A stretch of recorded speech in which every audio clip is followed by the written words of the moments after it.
The Dream Girl is a scary story about a brother and sister who meet a rich young girl that lives in a mansion near their house. Alaska looked at the large crumbling mansion that they lay across the fields from her little house. It had been empty for as long as she could remember. Every day she gazed at it from her bedroom window and imagined that it would be tough to live like there. Aliska and her brother Chris lived with their parents in a small, dilapidated house.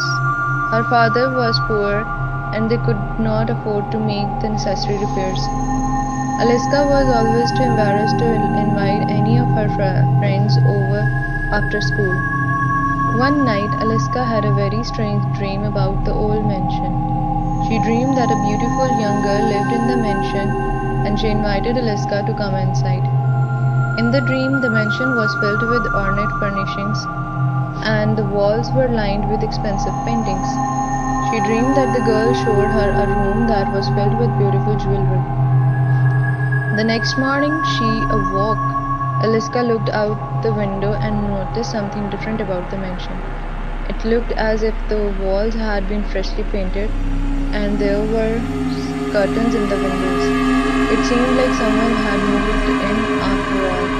At breakfast the morning, she told Chris about her strange dream. That's funny, Chris replied. I had almost the same exact dream. That's weird, Aliska said, puzzled. Chris nodded in agreement.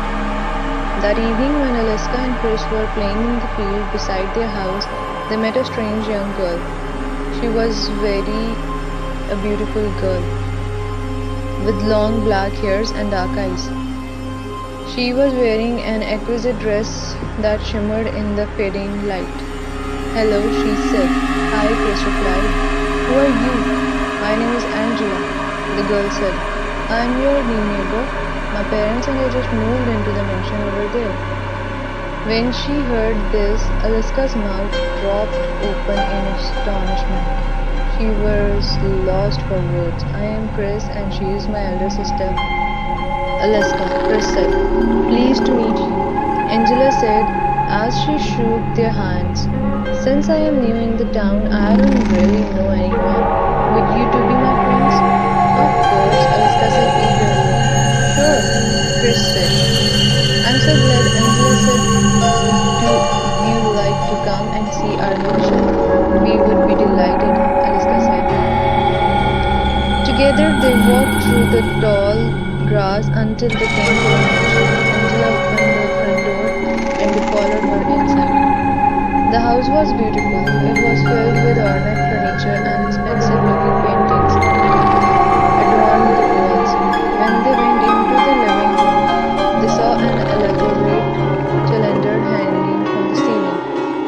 Hello, mother. Hello, father, Angela said. Our parents were sitting on the sofa reading newspapers. They did not look up as the youngsters filed past. Come with me, Aliska, said Angela. I want you to show my playroom. I think you will like it. She opened the door and ushered Aliska inside.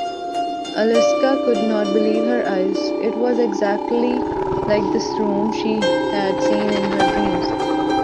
The walls were lined with glass glasses containing beautiful, intricate jewelry that sparkled in the light. Aliska could not take her eyes off it. She was mesmerized. Trying on anything you like? Angela said. I will let you keep whichever one you like the most. Aliska gasped as Angela left the room, shutting the door behind her. The girl moved from case to case, examining all the gorgeous necklaces, earrings, and brooches. She did not know how much time had passed, but the spell was broken by a loud scream. It came from outside and it sounded like her brother's voice. All of a sudden, she looked around and saw that the room was changing. There were cobwebs and dark stains on the ceiling. The faded wallpaper was peeling off the walls. The lush carpet was worn and the floorboards were covered in damp and mold. The wooden door was rotten and the hangings were rusty. Eliska grabbed the handle and pulled with all her might. She pulled so hard that the door came off its hinges and fell to the ground with a crash. When she went into the living room, she was shocked to see everything covered in dust. The plaster was falling off the walls. Sitting on the porch where Angela's parent had been just moment before were two mummified corpses. Their flesh was rotting off, exposing the bone underneath, and their faces were twisted in a silent, eternal scream. Rats scurried furtively back and forth across the bare floor, which was strewn with trash. In the middle of the room, there where there had once been a coffee table, there was a large dusty coffin and its lid was hanging open. "Chris, where are you?" she cried as she frantically looked around the room. Just then her brother came staggering down the stairs.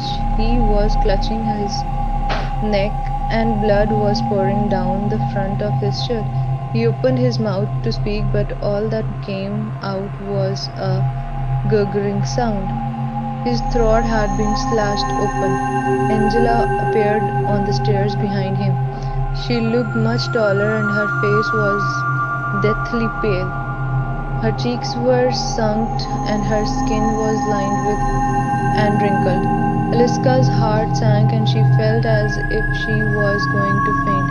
Angela's mouth opened wide, revealing sharp pointed teeth, tipping with blood. She lunged at Chris, biting into his throat and ripping out a chunk of flesh. Aliska let out a terrified shriek and ran to the front door.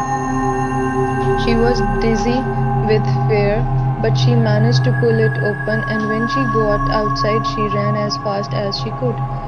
Tears were streaming down her cheeks, and she could not stop screaming. She ran and ran across the field, wading through the tall grass, her heart beating fast and her hair standing on end.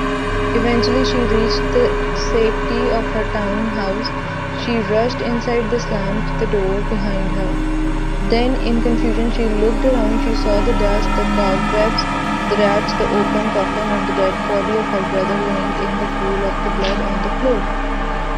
To her utter horror, she was back inside Angela's house, and there stood Angela, smiling from ear to ear, with blood dripping down her chin.